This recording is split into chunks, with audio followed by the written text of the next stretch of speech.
3 months since my divorce was final, doing better than I would have thought. Part 2. In late February, I decided it was time to return to my hometown. I had already considered whether I still wanted to live there. Again, since I work remotely, I can technically live wherever I choose as long as there is an internet connection. Worked remotely even before COVID. But wherever I was going to reside, I was scared of being alone and of not having the emotional support that I had received for the past 2 or 3 months. I was afraid of what it would be like to live in the house where I had spent my married life.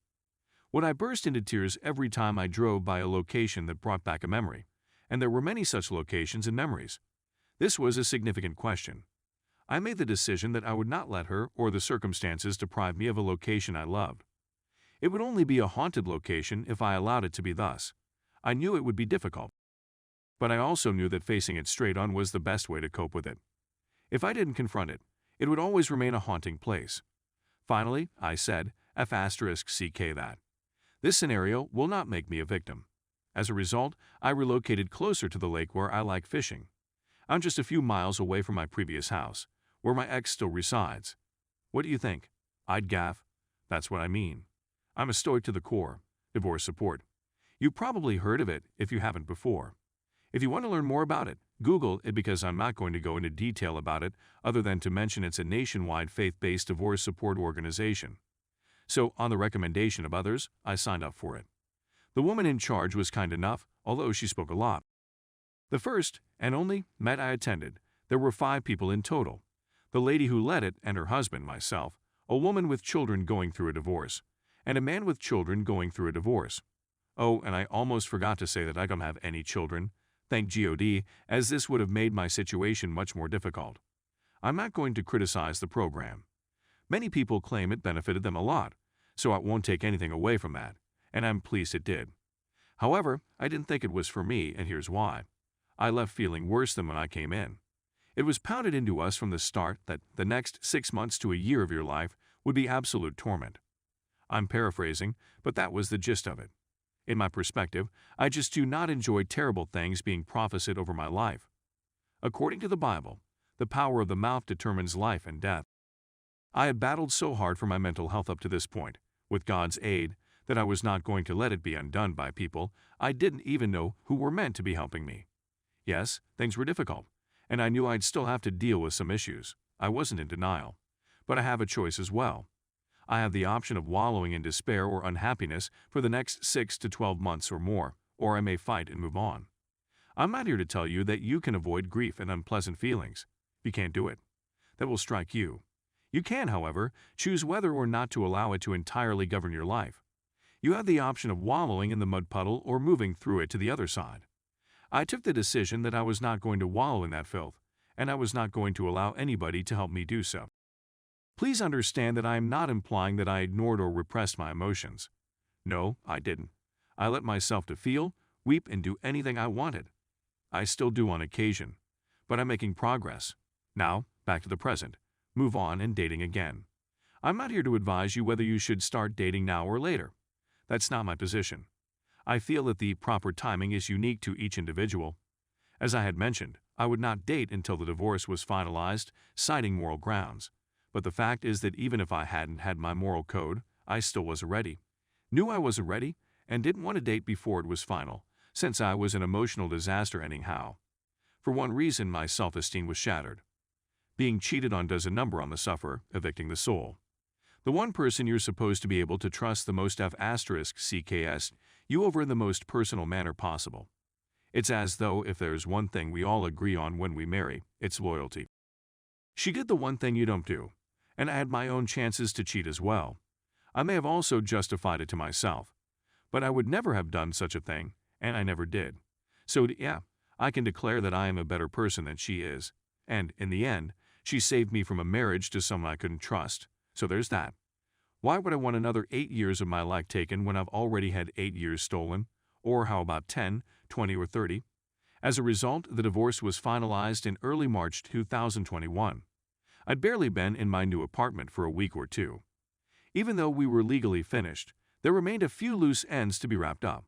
Health insurance, taxes, and a joint checking account. I had opened my own account earlier on, but we still had one account with both our names on it to move money to one another for things like mutual bills and end-of-year taxes, etc. Some folks in my life advised me to wait 6 months to a year before dating. In addition, the great majority of those persons had never gone through a divorce, much alone one in which they were the victims of adultery. Isn't it strange how it works? I think they know what they're talking about if they read enough blog posts. And then some folks informed me that the sooner I got back on the horse, the better. While I did listen to all sides, and I believe that any given piece of advice is likely to be relevant for someone somewhere, it's truly on a case-by-case basis, depending on the individual. In my perspective, there is no one-size-fits-all rule of thumb. I eventually made my decision based on how I felt, not on what others thought. I didn't think it was fair to put me in the penalty box. FFS, I wasn't the one who cheated. Besides, why should I?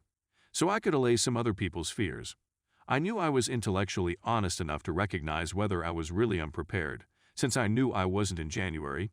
Yes, I contemplated it despite my own moral objections, so it's not like I deceived myself. I'm also 40F*C King years old. I know exactly what I want. I don't have to discover myself or anything. The lady I believed I had in my marriage was not who I thought she was. The lady I desired was not the one I already had, so I resolved to locate the lady I desired. I'm just growing older, and time is a vital thing, so why wait if I was really ready? I joined 4 dating sites within a week of the divorce being finalized. I quickly found myself messaging with a number of ladies. Within 2 weeks, I had my first date. Then there was another. The second date was with a fantastic lady. We got along wonderfully since she was really gorgeous and had a fantastic personality. I'm now juggling discussions with 10 or 12 ladies. It took me approximately a week to regain my mojo. I hadn't dated in 8 years. Then I went on a date with a third lady. I'm still juggling double digits on the phone and text, feeling them out, and they're feeling me out. So the third lady I went on a date with. I'll get back to her. But we're exclusive and just had our 2-month anniversary 2 days ago. Amazing. She's when I initially started dating. I believe that many, if not most, women would be hesitant to date me since I had just completed a divorce less than a month before. Going into it, I was aware that this was a possibility. I, on the other hand, just responded F*CK it. Let's find out. And boy did I like it. Yes, they had concerns, as they should. I just stated the truth about everything. I was a blank slate. And I accepted responsibility for my own flaws and shortcomings. I didn't blame her for everything. The fact is that there were mistakes I made in the relationship, but I learned from them. Also, when she cheated, I never did, despite having abundant opportunities in the past. It turned out that the fact that I had been in therapy the whole time, and was still going, was a great turn-on for them.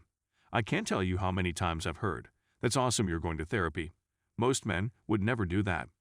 In addition, "Wow, you're quite resilient." The fact that you're doing so well tells a lot about you. You're definitely a powerful individual.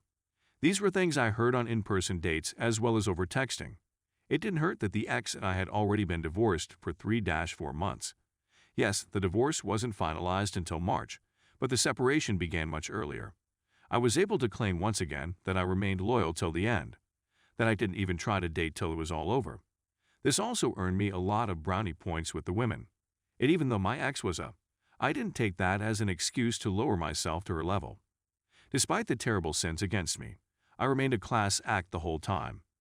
Out of around 15-20 women, just one refused to date me because I was so recently divorced, and it had nothing to do with me. She had her own experience with being used as a rebound numerous times in the past, so she was understandably terrified. Those dates and conversations with ladies were the best I've ever had in my life, I have to say.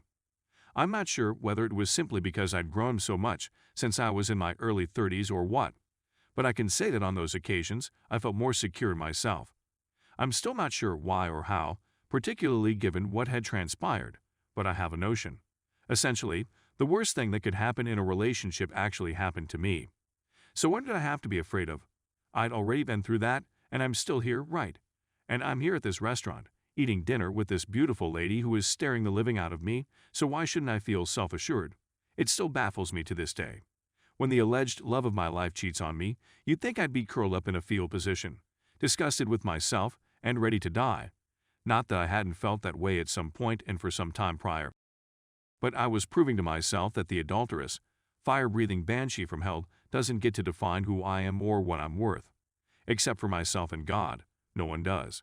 She can only have an impact on my life to the extent that I allow her to. And I'm not going to let that happen. No way, no how.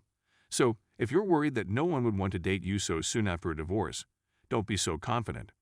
But do take the time to see a counselor, process your sh*T, and work to heal. And, make no mistake, it is work, however it pays off. Granted, I'm not completely recovered yet.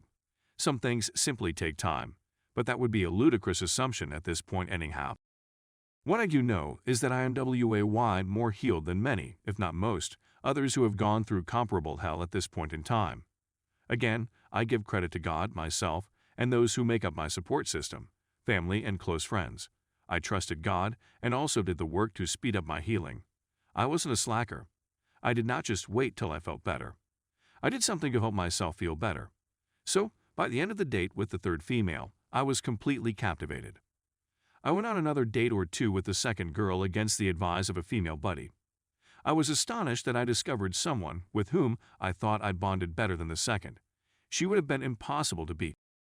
And I had fully meant and expected to be dating for a long time and dated many women before I got on one with whom I would have wanted to be exclusively involved. But things simply occurred the way they did. I know exactly what I want and what I'm searching for. And I discovered it far sooner than I had imagined. Sure, this has to play out, and who knows how things will turn up. But thus far, all I can say is, wow. This connection is already 10 times better than the one I had with my ex, even while we were dating and married. I met the lady I'm now dating within the same month that my divorce was finalized.